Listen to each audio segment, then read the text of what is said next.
दास दासियां तथा आकुत संपदा भी दी और बारातियों का स्वागत भी बड़े आनंद से किया। विदाई भी बड़े आनंद के वातावरण में हुई। विवाह के बाद चांदपुर नरेश ने वापस घर आकर विवाह की बहुत प्रशंसा की। रानी को भी सब बताया। उन्हें भी आनंद हुआ। रानी ने कहा, अभी तो राजकुमार छोटे हैं, भविष्य में जब अपनी भी कन्या होगी तो हम भी धूमधाम से विवाह करेंगे। वहाँ बारात ने वापसी में चांदपुर की नदी किनारे पड़ाव डाला। सभी बाराती जलपान आदि करने लगे। उधर चांदपुर नरेश जंगल में शिकार खेलने घोड़े पर सवार होकर निकले।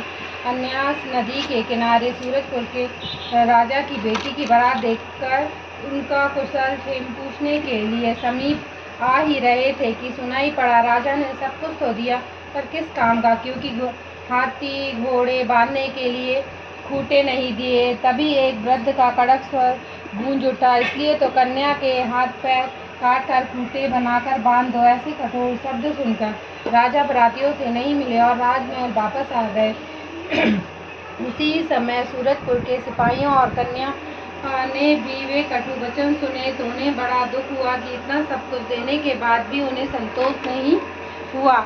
यहाँ राजा वापस आए और सीधे शयन कक्ष में जाकर सो गए। रानी को पता हुआ कि राजा साहब आज शिकार खेले बिना ही महल वापस आ गए और सीधे किसी से बिना कुछ बोले शयन कक्ष में चले गए। रानी वहां पहुंची और राजा से विनम्रता पूर्वक बोली, क्या बात है, आपकी तबीयत ठीक नहीं है क्या?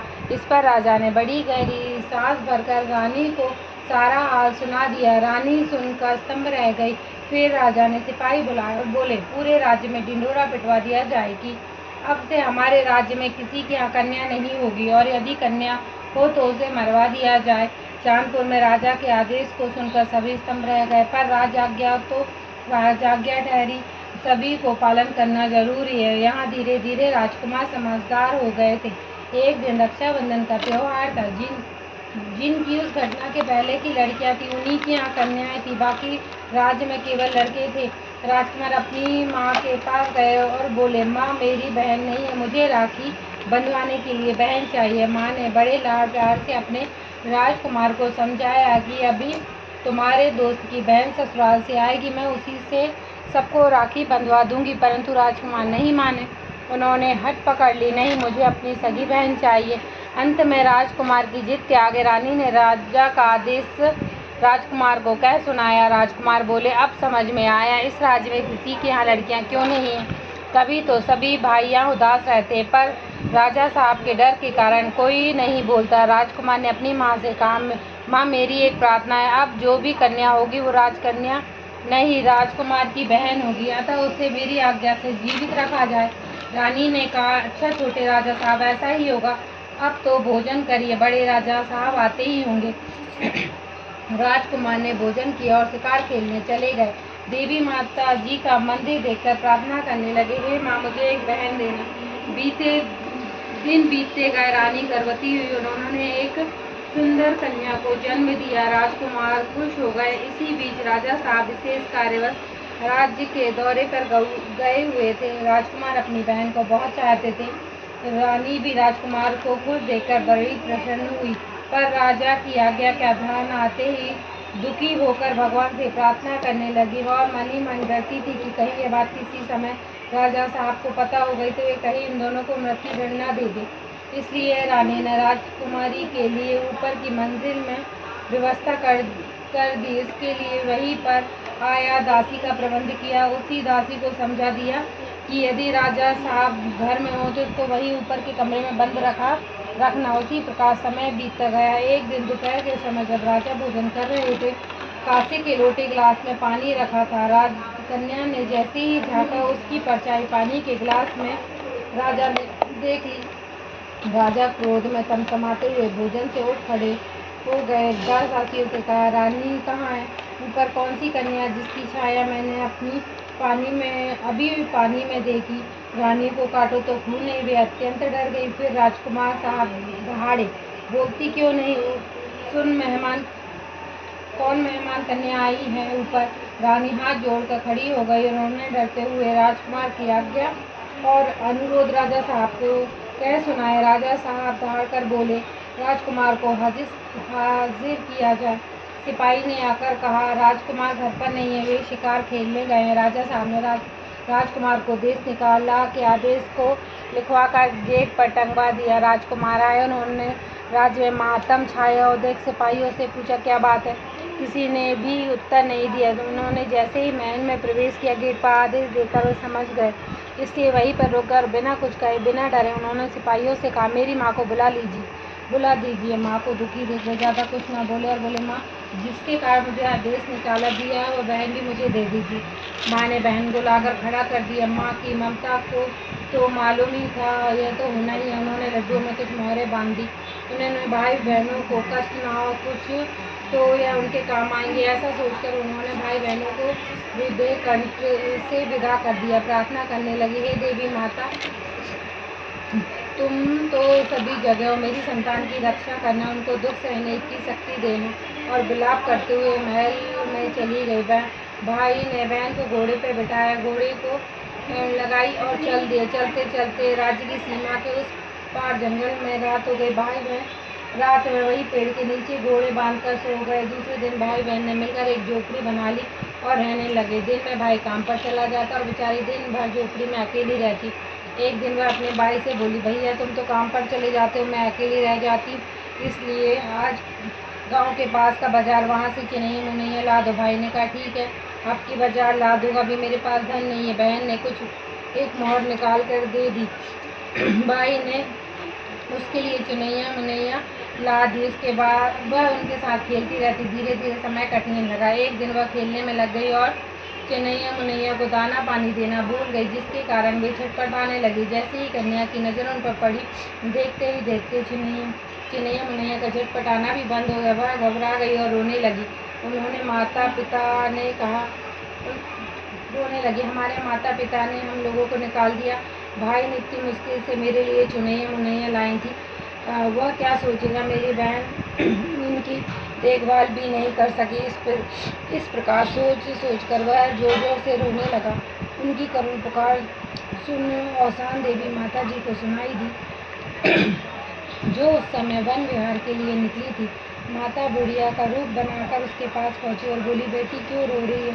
कन्या ने अपनी सब कहानी रोते हुए माता जी को सुना दी। माता जी बोली, रो नहीं, मैं आ गई हूँ, सब ठीक हो जाएगा। अब तुम्हें एक काम करना होगा। कन्या बोली, माता जी, मुझे क्या काम करना पड़ेगा? तुम्हें सुहागले करने पड़ेंगी, यह विधि क्या सुनाई। यह सब सुन कन्या बोली, माता, यहाँ जंगल में मैं कैसे करूँगी? तब माता जी ने कहा, तुम सामान गुड़ चना मंगा लेना। तब कन्या ने कहा, मैं यहाँ 7 सुहागन कहाँ से पाऊँगी? माता बोली, औसान बीबी सब कर लेगी। तुम सोमवार गुरुवार को मेरा बताए हुआ सामान मंगा लेना। तुम्हारी मन से पूजा की तैयारी होते ही देवी माँ सब व्यवस्था कर देगी। और कोई भी औसान देवी की सुहागले अगर मन से करने का व्रत मान ले तो सब काम आसान कर देती है, मनोकामना पूर्ण करती है। यदि सुहागले स्त्रियाँ ना मिले तो यह सब सामग्री कुआं अथवा तालाब में प्रेम पूर्वक विसर्जित कर देना चाहिए।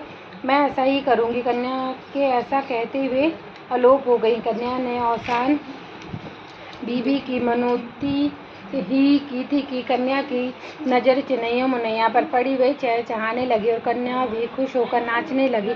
इतने में ही भाई आ गया। कन्या ने सारी बात भाई को बताई। भाई बोला, ठीक है, मैं बाजार से गुड़ चना ला दूंगा, अभी कुछ दिन रुक जाओ। कन्या बोली, भैया, क्यों? भाई ने कहा, सुहागले करना है तो ज़्यादा गुड़ चना मिठाई श्रृंगार का लगेगा, ज़रा धन कमा लो, फिर ला दूँ। कन्या ने फिर 3 मोहर निकाल कर दिया और कहा, लो, इससे सामान ला लेना। भाई गांव की बाजार जो इतवार को लगती थी, सब सामान लाकर रखकर अपने काम पर चला गया। दूसरे दिन सोमवार था। कन्या ने प्रातःकाल अपनी झोपड़ी को गोबर से लीपा, साफ सुथरा करके स्नान कर तैयार होकर सामान जमाने लगी तो उसने गुड़ और चना के पैकेट खोले तो गुड़ तो ठीक था, पर चना बिना भूंजे थे। वह सोचने लगी, है सामान सामान कल खोलकर नहीं देखा, अब क्या करूँ? ये चने कैसे खाए जाएंगे?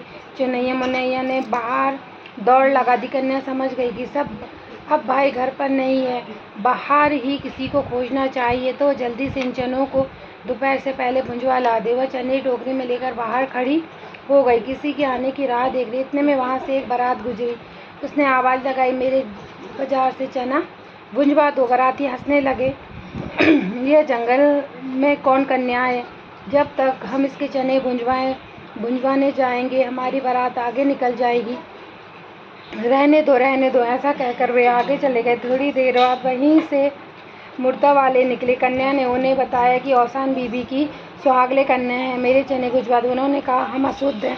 एक व्रत ने कहा, भाई एक जन गाँव में जाकर भुजवा दो, हमें उतारा लेना ही है, हम यहीं थोड़ी देर रुक जाएंगे। एक व्यक्ति ने चने की टोकरी ली और गाँव चला गया। जैसे ही चने भट्टी में भुजने को दिए, जैसे जैसे चने भुनसे वैसे वैसे वहाँ उनका मुर्दा ठीक होता जाता और बारातियों का दूल्हा मुरझा जाता। उस व्यक्ति ने चने लाकर उस कन्या को दिए। उधर चिन्हैया मुनैया तो वास्तव में देवी माता की प्रतिमूर्ति थी। अंदर पूजा की तैयारी कर ही रही थी। पहले चौक में लीप कर उसमें चौक पूरा पटा रखकर कपड़ा बिछाया। कपड़े के ऊपर माँ की प्रतिमूर्ति रूप साफ हुई मिट्टी की को जमाया। पानी में चंदन से देवी की मूर्ति ओम लिखकर बना दी। फिर गौर कलश और मूर्ति को महावर हल्दी लगाकर स्वयं महावर लगाए। देखते देखते सब तैयारी हो गई। माता रानी की कृपा से सभी देवियाँ स्वर्ग से सुहागनों का रूप रख कर आ गई और सभी ने विधि विधान से सुहागले संपन्न की। सभी ने प्रसाद ग्रहण किया और कन्या को आशीर्वाद देकर अपने भवनों को चली गई। उधर दूल्हा के मुरझाने से परेशान बाराती कन्या को खोजते हुए आ पहुँचे और चिल्लाने लगे कि वह कन्या कहाँ है। उसने पता है नहीं क्या कर दिया कि हमारा दूल्हा मुरझा गया। उसी समय मुर्दा वाले आ गए। बोले, वह देवी कौन है, कहाँ, जिसके कारण हमारा मुर्दा अच्छा हो गया। इतने में वह कन्या बाहर आई और बोली, एक दूल्हा मुरझा गया और एक मुर्दा अच्छा हो गया, यह सब कैसे हुआ और क्यों है, मैं क्या जाने औसान बीबी माता। और उसने अपनी पूरी कहानी क्या सुनाई। बोली, आप भी सुहागने माता की सुहागलों की मनौती मान लो, आपका मुरझाया दूल्हा ठीक हो जाएगा। सभी ने बड़े खुशी और मनौती मनाकर अपने अपने घरों को चले गए। मुरझाए दूल्हे की बहू जब ससुराल पहुंची तो उसने सास से कहा, पहले सुहागले न्योती है, फिर मैं अंदर प्रवेश करूंगी। उन्होंने सुहागले न्योत कर हंसी खुशी सुहागले की। मुर्दा वाले ने भी अपने घर में सुहागले करवाए। उधर राजा रानी की हालत खराब हो चुकी थी। राजा साहब बीमार थे। उन्होंने माता रानी ने स्वप्न दिया और कहा, राजकुमार राजकुमारी को राज्य में वापस लेकर आया, अन्यथा तुम्हारा राजपाट सब नष्ट हो जाएगा। प्रातःकाल राजा ने रानी को स्वप्न सुनाया और चारों ओर सिपाहियों को दौड़ा। सिपाही चारों दिशाओं में ढूंढते हुए एक नदी के किनारे घोड़ा खड़ा कर देखकर रुक गए। वही राजकुमार पानी पी रहे थे। एक बूढ़े सिपाही ने घोड़े के मस्तक पर चांद देखा और पहचान गए और घोड़े के पर हाथ फेरा। घोड़ा हिलन आया और उनको पहचान गए। इतने में राजकुमार आ गए। सिपाही ने पूरी दास्तान चांदपुर के राजा की कहानी राजकुमार को सुना दी। राजकुमार ने भी बूढ़े सिपाही को पहचान लिए। वे बूढ़े सिपाही अपने घर ले गए जो औसान बीबी के कृपा से महल बन गया था। राजकुमारी बूढ़े सिपाही से मिलकर खुश हो गई। उन्होंने अपनी व औसान बीबी माता की कहानी पूरे बूढ़े सिपाही से कह सुनाई, पर उसने जाने से मना कर दिया। जब तक मेरे माता पिता औसान देवी की सुहागले नहीं करेंगे तब तक हम लोग राज्य वापस नहीं जाएंगे। सिपाही ने पूरी दास्तान जाकर राजा रानी को सुनाई। राजा रानी ने कहा, हमें हमारे राजकुमार राजकुमारी मिल जाएं, हम सात जोड़ी औसान बीबी की सुहागले करेंगे। वे राजकुमार और राजकुमारी के लेने गए। खुशी खुशी में राज्य में आकर उन्होंने औसान बीबी की सुहागले की। फिर एक बार से चांदपुर में खुशियाँ छा गई। सभी लोग सुख संपत्ति शांति के लिए औसान देवी की सुहागले करने लगे। उस दिन से संसार में औसान बीबी की मानता कष्ट से मुक्ति अथवा किसी खुशी के अवसर पूजा करने की हो गई। उनकी मनौती कभी अपूर्ण नहीं रहती। औसान बीबी माता ने जैसे सबकी मनोकामना पूरी की, वैसे ही हमारी भी सबकी मनोकामना पूरी करे। बोलो औसान बीबी माता की जय।